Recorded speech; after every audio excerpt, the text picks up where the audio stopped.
Okay. Open up your Bibles to Matthew chapter 15. We got a little bit of work to do today in Matthew 15, and then also today's the first Sunday of the month, so we're going to have communion.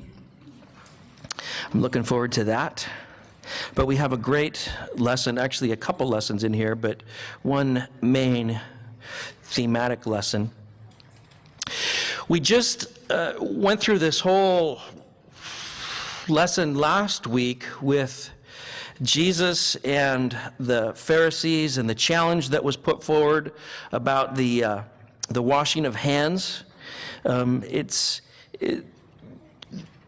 moving towards the cross, and as we go through Matthew's testimony, that's kind of the thing that, is kind of the underlying thing that we know is going to happen. And the opposition seems like it's just increasing, though Jesus is seeking to minister to people. He's teaching, he's healing, he's training the disciples, and yet at the same time, these confrontations, they keep coming up. And so today we see, there's no difficulty this week, but it's sandwiched between, the end of chapter 15 here is sandwiched between one difficulty, and then chapter 16 starts with another confrontation with the Pharisees. Actually, what happens here as we start verse 21 is where we're going to begin this morning. We see Jesus getting away. And I think as the crowds increase, and we talked about the pressure that the crowds would have because they're needy crowds coming and pressing in on him, as that increases and as the opposition from the Pharisees increases, it's like, there's a need to just get away for a little while, to take a breather. And, there's an important lesson for all of us. There are times when you just need to get away. So we begin, it says, verse 21, Jesus went away from there and withdrew into the district of Tyre and Sidon. Just the language there, that he withdrew. It was a withdrawal. He was going away. He was hiding out a little bit. Although, as we're going to see, there was great purpose in what he was doing. He wasn't just taking a vacation. Go ahead and put that map up, John. Tyre and Sidon is up there. We're going to see it there. Way up there in the top left. Now, they had been in the Galilee region, and the distance between where they were, go ahead and click, there we go. Ooh, how's that graphic? You guys like that? I worked for about an hour on that. I'm a real PowerPoint genius. I wanted to show you this because it's about a 50-mile journey, depending on where exactly they were. We're not really sure exactly where the edges, where he began from and where he ended up. But it's a long ways. A 50-mile journey would be about 24 hours walking time. And, it's one of the things, being in Israel, that always has struck me when we've gone over there. It's not pleasant terrain. It's, there's hills all over the place, and it's rocky, and it's dirty, and it's hot. And so, just in a line, just that Jesus withdrew to Tyre and Sidon, it's really easy to miss the whole picture there. The whole picture is, this was quite a walk. It was quite a distance. And so it kind of frames the whole lesson. So thanks for doing that, John. So he withdrew to that region. It was, as Matthew is going to tell us, Jesus is going to run into this Canaanite woman. It's a pagan area. It's actually outside the bounds of where Israel was at this point.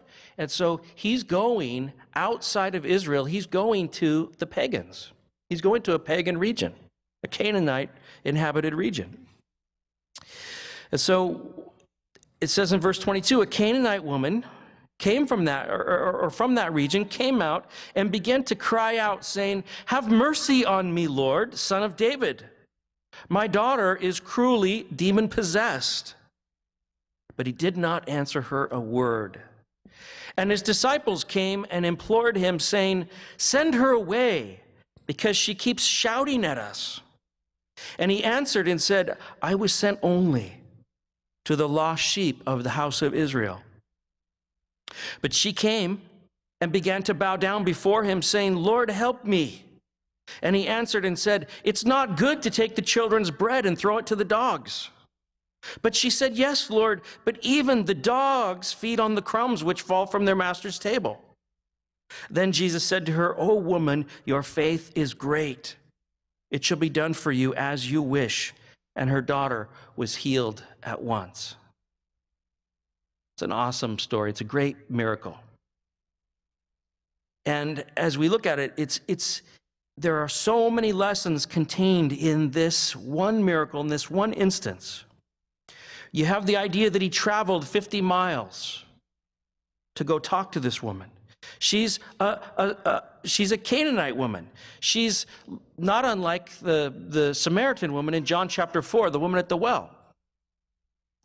She's first off a woman who Jesus really, according to the Jewish tradition, wasn't even supposed to be talking to publicly, but then she's a pagan. And so, she's like the woman at the well where she gets some attention from the Lord, but she's an outsider. Do you guys know what it's like to be an outsider? Have you ever been an outsider? You remember being in junior high and high school? I don't know if maybe you were a popular ASB president type. But sometimes in some of our social circles, we can find ourselves being an outsider. And I don't know if you can identify with that. I never really felt like an outsider. I was socially, probably when I was younger, in a lot of different groups. I remember one time, after I became a Christian, I remember Steve Heist, who was the first youth pastor at Calvary Lake Stevens. He set up an event on a cruise. And he had the youth group. We were going to go on this little cruise around Puget Sound with a group from Seattle. And that's about all we knew. And so there was a handful of the youth group kids and myself as one of the leaders. And we went down to Seattle and we got on, those little Argosy cruises or whatever, one of those little boats. And it was all black churches. And it was like, okay. We're like, all white kids from suburbia. And it was like, it was cool. It was a Christian thing. And they had, music playing and stuff. But it was strange to be the outsider, so to speak. Although we were, in the same family of, as Christians, yet we were the only white people on the boat.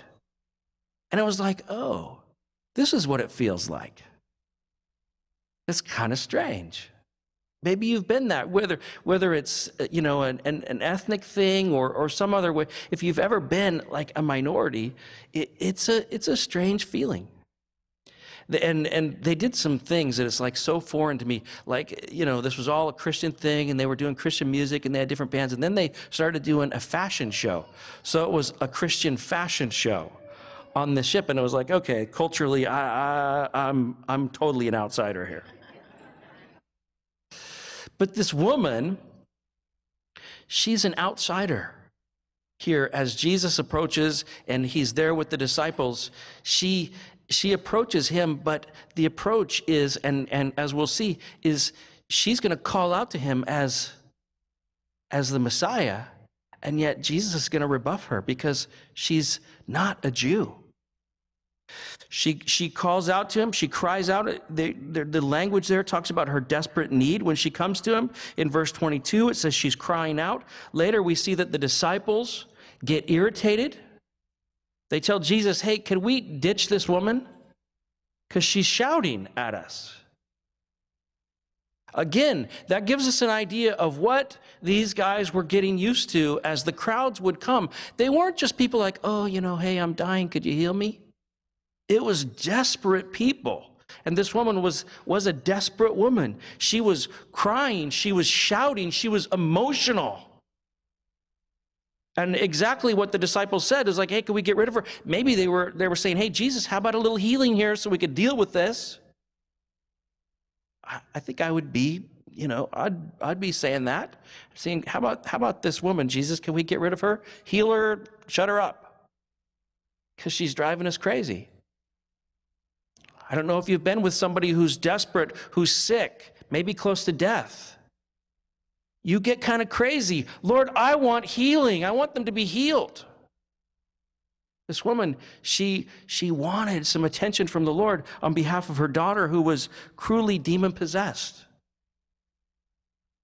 You can see the heartache of a mom here. It's like, Lord, we just say the word and my daughter, my tormented daughter, will be healed. And so as she comes to him, the first thing we see is, okay, she comes to him, she cries out to him, she calls him Lord. She recognizes him, she calls him Lord and Son of David. She recognizes who he is. That's pretty good grounds to come to the Lord with, don't you think? It's like she recognized, and we see that in many of the other stories where people come and Jesus stops because it's like, hey, that guy knows who I am. She recognizes that he's the Messiah of the Jews. The title, Son of David, is heir to the throne of David. She recognizes who he is. She knows. And so she comes. It's a great need. She comes in the right name. And then Jesus says not a word to her. I don't really like that line. Jesus just remained silent. Would that make you mad? I would be like, of course, the disciples, they're going, what's the deal? If I was the woman, I'd be like, come on, at least answer me. Have you ever been frustrated when the Lord doesn't answer your prayers? When there's just nothing, silence? I think it's one of the most frustrating things as a Christian. It's like, you're seeking the Lord for something, and it just seems like he doesn't talk to you. He doesn't respond. We'll get back to the silence in a minute. Of course, we know, God's sovereign. Jesus knows exactly what he's doing. He responds to her eventually after the disciples say, hey, let's ditch this woman. Let's take care of this. Jesus says in verse 24, I was sent only to the lost sheep of the house of Israel. What's he saying? It's like, well, you created this woman. Would be, kind of a logical argument. There's just a need. Have a little compassion, Jesus. But what he does is he lays out the order of things. It's like, my ministry is to the Jews. He came for the Jews. In fact, he said this exact same thing when he sent the disciples out, didn't he? He said, go to the lost sheep of the house of Israel. This is who I want you guys to go to. And it's interesting that as he says that, I was sent to them.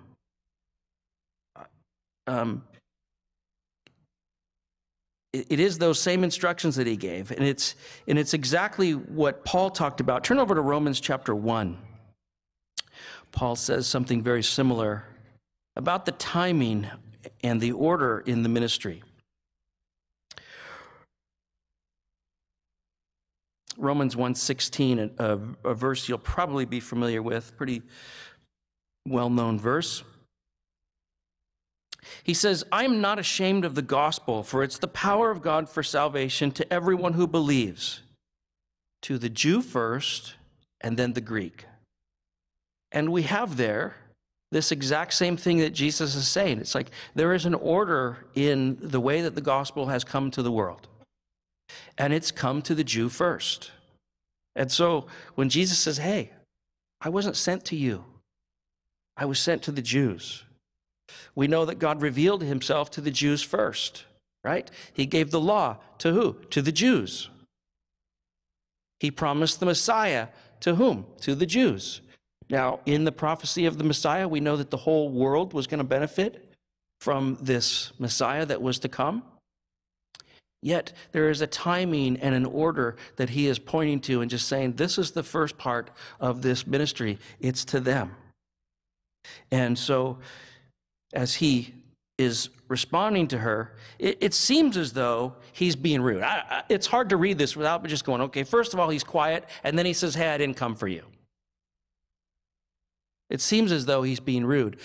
But what we're going to see is he is drawing something out of this woman that we wouldn't otherwise see. And so it's a lesson for her. It's a lesson for the disciples. It's a lesson for us. Most people, I think at this point, would have just given up. She might have just given up. Okay, I came to him. I'm crying out. I'm screaming out. She's probably crying. Her nose is running, the whole 9 yards. She's very emotional. She wants her daughter to be healed. And she comes, and first he doesn't respond to her at all, and then he responds and says, well, I'm not here for you. Wow. Her race was against her. She was an outsider. She was a Canaanite. Her sex was against her. She was a woman. In the day, women were, much lower esteemed than men. The disciples were even against her. So her race, her sex, the disciples were, let's get rid of this woman. But she didn't give up.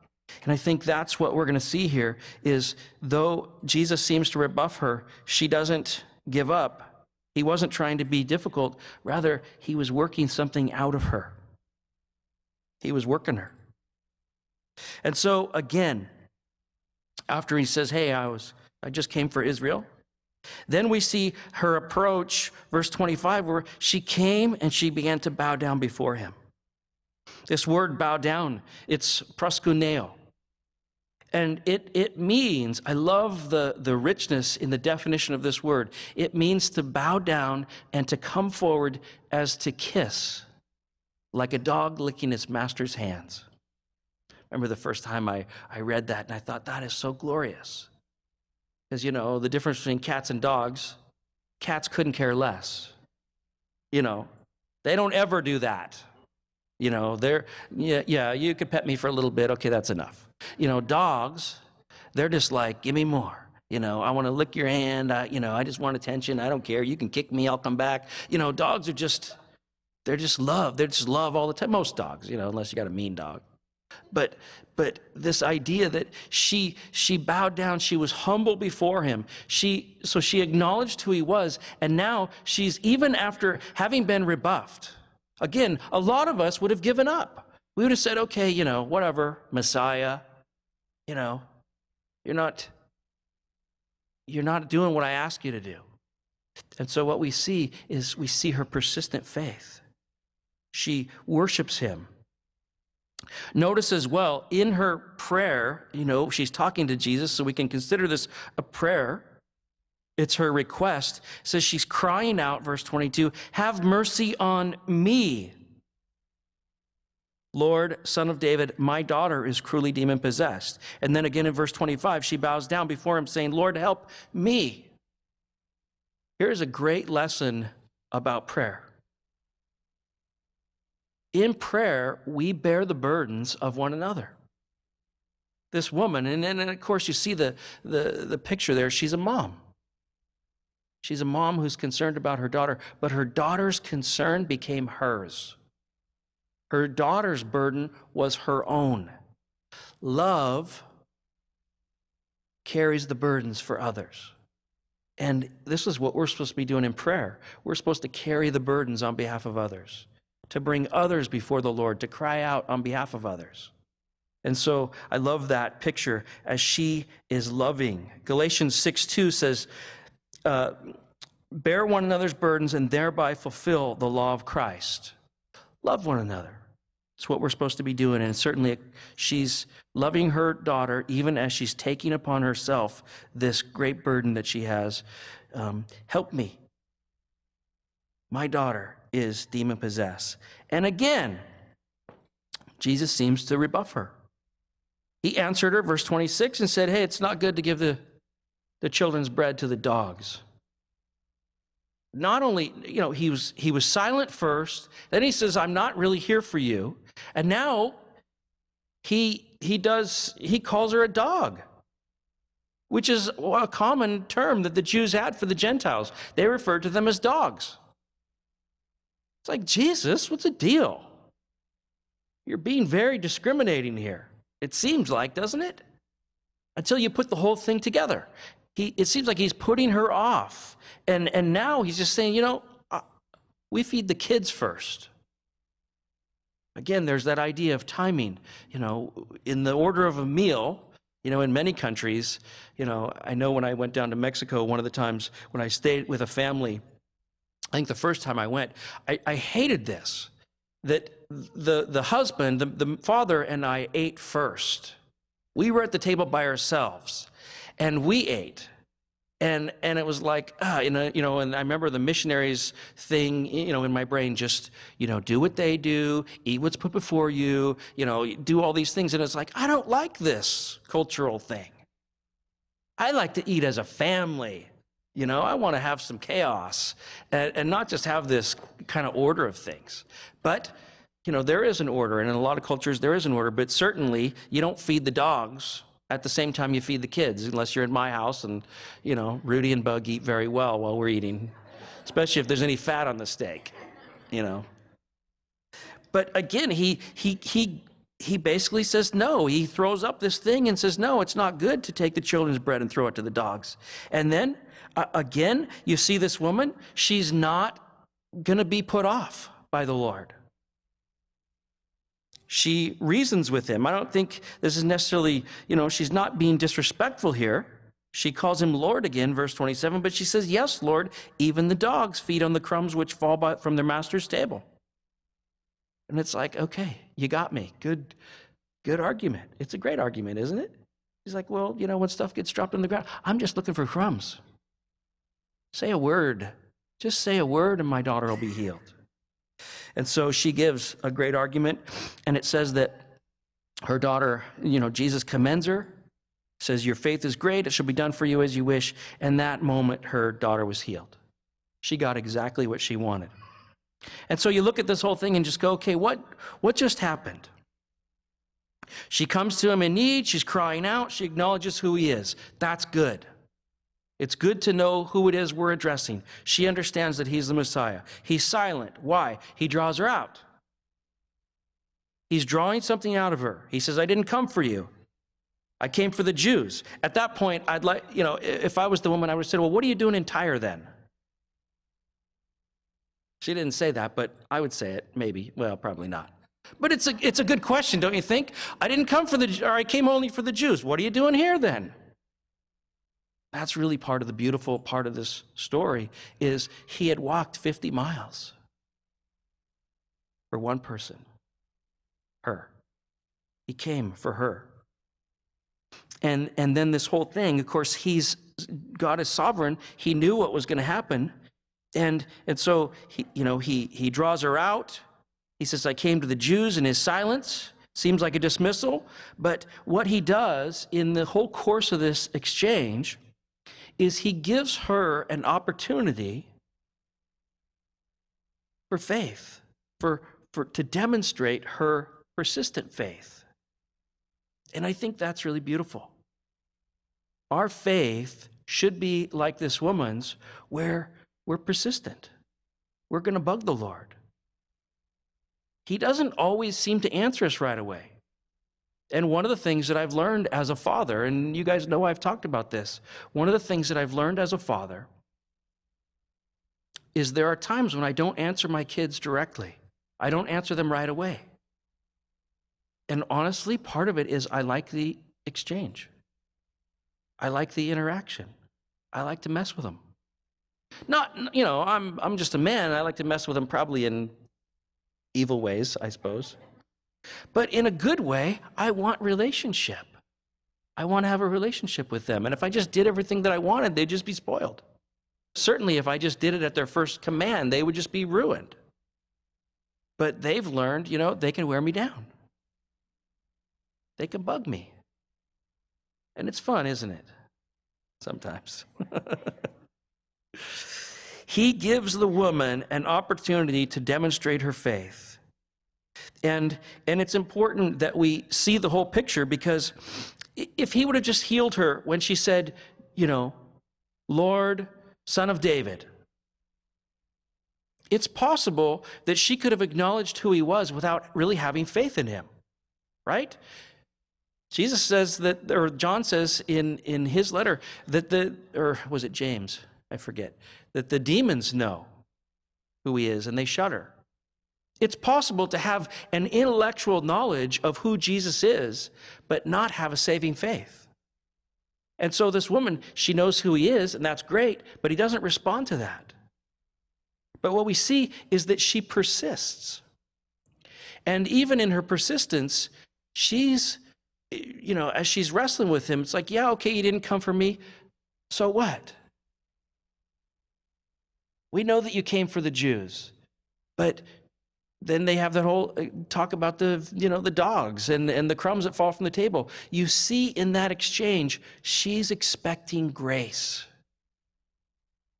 And what she does and what this whole episode does is define faith. Turn to Hebrews chapter 11. You guys know Hebrews 11 is where we have the great definition of our faith.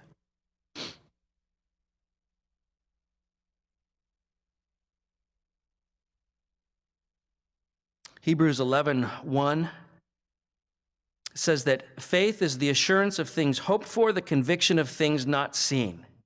Faith is, I think Kenneth Weiss put it this way, that they discovered in the language, the Greek language, this whole idea of the assurance. It means to hold the title deed.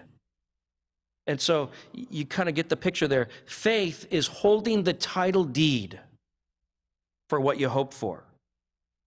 I love that picture. It's like, I've got this. And though I don't see the reality of it all yet, I'm holding on to it. I believe it with everything that I have. And then Hebrews 11:6, it says, without faith, it's impossible to please him, for he who comes to God must believe that he is, and that he's a rewarder of those who seek him. Now, look at that verse. You must believe that God is, and that he's a rewarder of those who seek him. When I look at that verse, I see this woman. I see this pagan woman, an outsider. She had no claim to the Messiah. And yet, she believed in him. She believed that God was. She acknowledged intellectually who Jesus was. She got that. But her faith was much greater than that. She believed that he was going to reward her. She believed in the God of grace. She believed in the God who rewards faith. And so as she came to him in faith, Jesus did this whole thing. He wasn't just ignoring her. He wasn't trying to put her off. He was drawing out faith, I think, for everyone to see. This is the thing that pleases me. This is what I want to see. Not just an intellectual, oh yeah, we get it, Jesus, we believe in you. But rather this persistent thing, this thing, it's like, yes, I believe in you, and I'm going to hang on to you, and I'm going to bug you, and I'm going to believe in you and call out to you until the day I die. I believe this. And I believe that you're good. There's this idea of the saving faith that we need to have, that God is and that he's a rewarder of those who seek him. And so there's an expectation of grace. She believed in him with a saving faith. She confessed him as Messiah and Lord. She believed in his ability to save, that he was a Savior. She believed in the grace. She worshiped him. And he responded to that as an example. Why did Jesus walk 50 miles out of his way to this pagan area? For her, for one woman, for one outsider. Yeah, the gospel would eventually go to the Gentiles. And it wasn't yet, but yet Jesus shows here it is going to the Gentiles. And salvation will be apprehended the same way, by faith, by trusting in him. And I just want to highlight in your brain this idea of the importance of the one. When we get to Matthew 18, we'll go through that whole story of Jesus tells about leaving the 99 to go after the one. This week I was accosted 3 separate times by one particular family.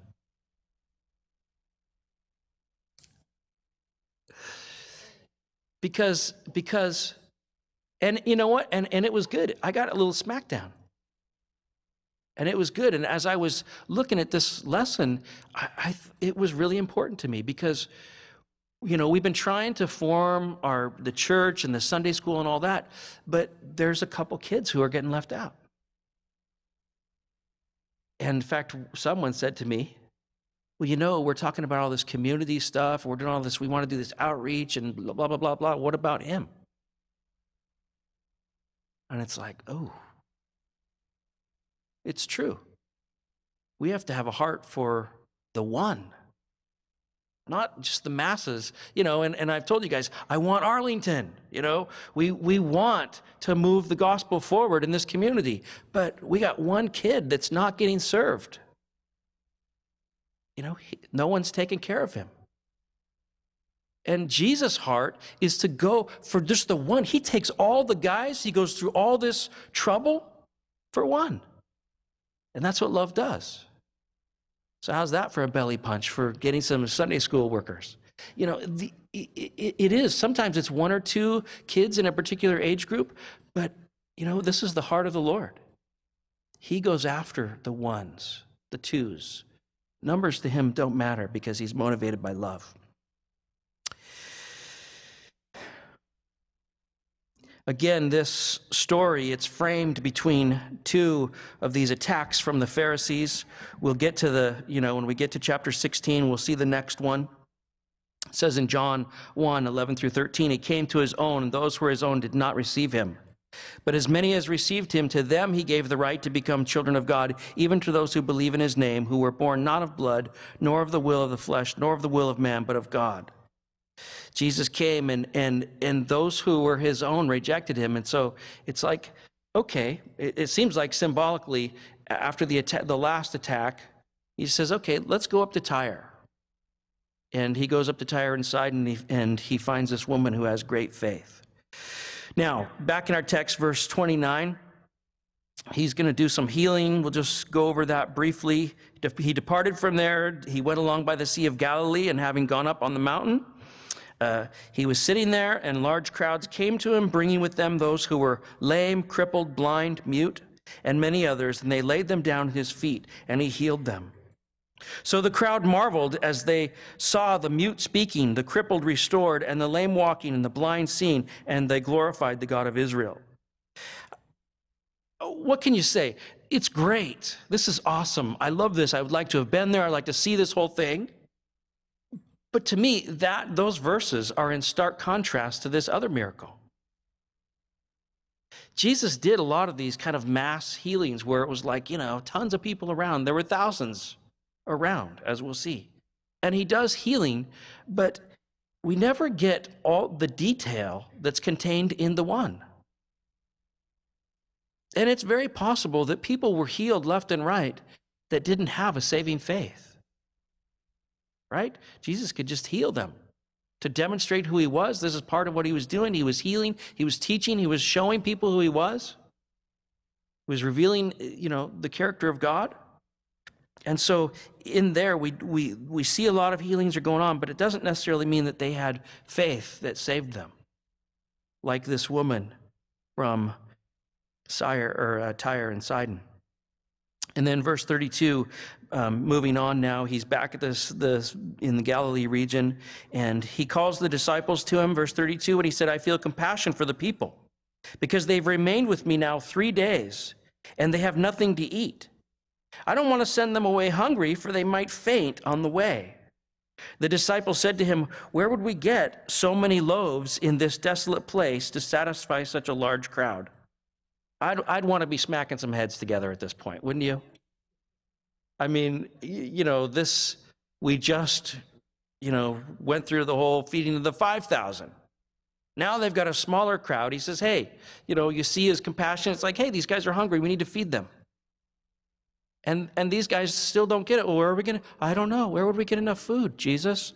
There's no stores. It's like they still haven't learned the lesson. It's like, I wonder sometimes, have we learned the lesson? What causes us to panic? What causes us to freak out? I know I go through these things once in a while, and it's like, you ever have that kind of feeling that kind of overcomes you? Maybe it's because of finances or sickness or something where you kind of just start getting panicked and you just go, whoa, what's going on? And then, okay, I've been here before. What happened? Oh, the Lord helped me. Okay, let's learn this lesson. Let's not panic. Let's not freak out. And he had to do this whole thing again. He says, hey, these guys are hungry. I don't want to send them away. They might faint. Give them some food. Oh, I don't know. Where would we get the food?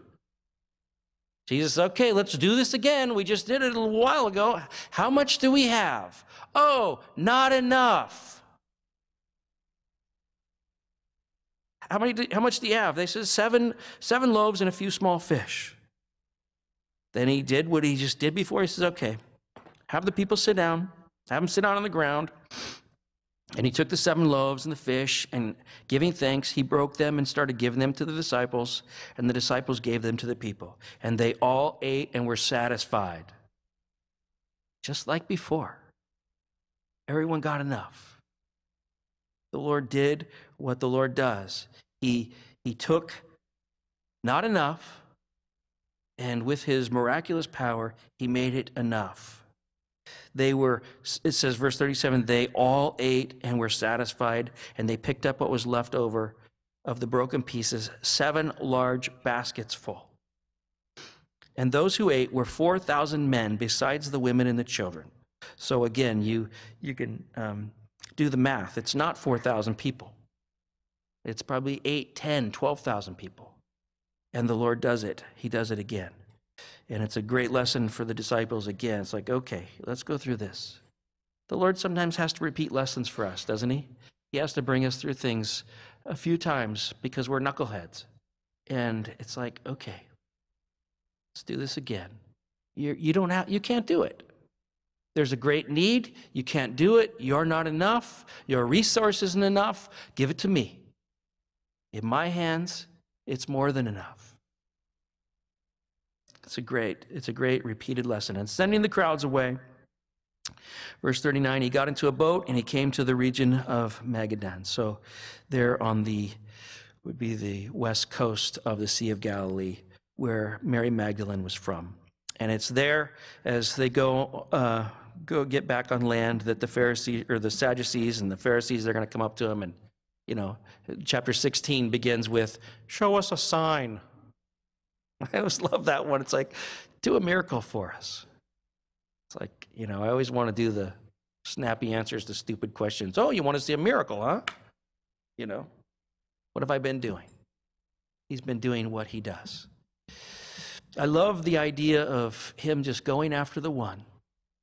He went to all this work for this one woman in order to heal her daughter, but to have this great lesson about faith. About what saving faith, about what persistent faith looks like. We're going to have communion in a little bit. The band's going to come up and lead us in a song while the juice and the cracker are being passed out. The communion, Jesus gave us the ordinance of having communion. He said to do this.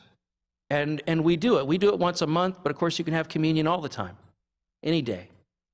It's an act of remembering what he did. What did he do? He pursued us. He came after us, didn't he? He came after you. And the way that we have our relationship with him is exactly the same as this woman. We're outsiders. Right? None of us are good enough. You don't deserve you don't deserve salvation. The scripture makes it really clear we deserve hell. We deserve punishment because we're sinners. We're willful sinners. And if you want to argue with that, the scripture says you're a liar. And yet he pursued us.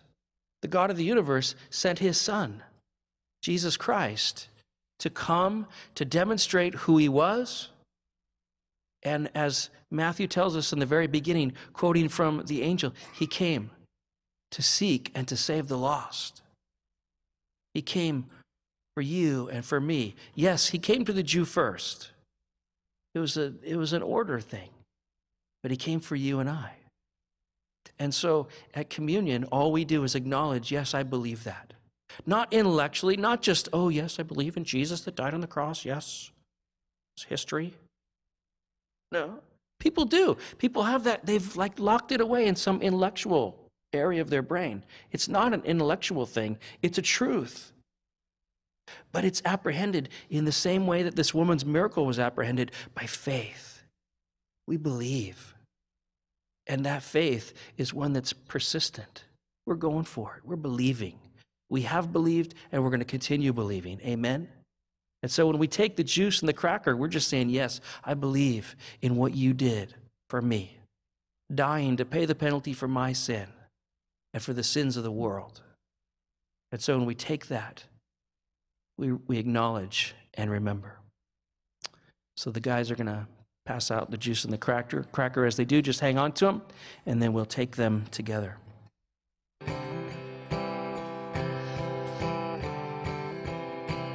God in my living, there in my breathing, God in my waking, God in my sleeping, God in my resting, there in my working, God in my thinking, God in my speaking.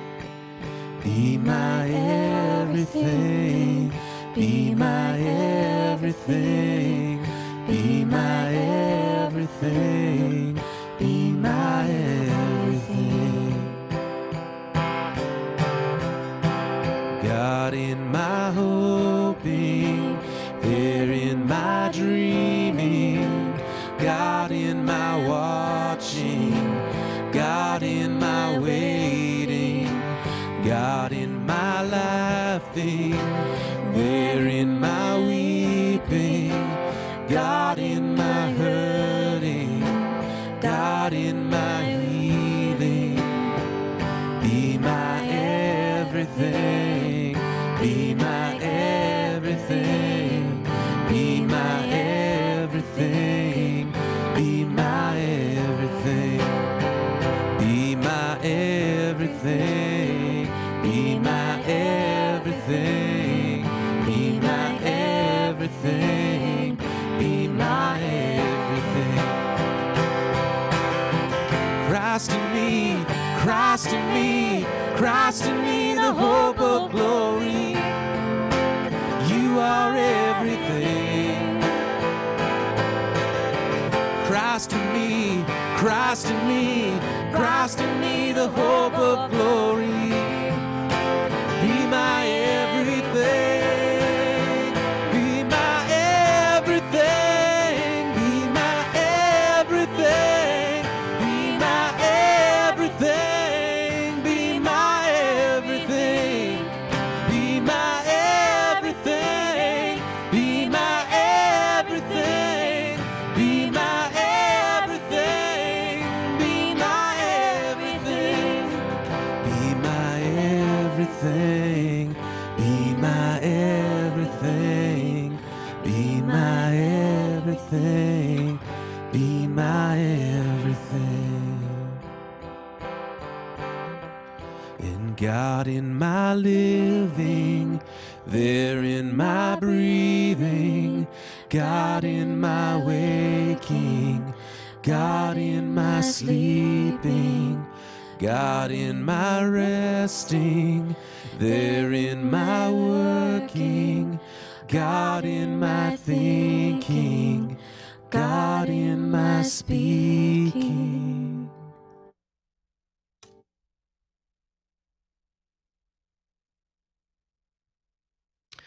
Lord, as we're waiting for the last of the crackers and the juice to be passed out, we want to come to you.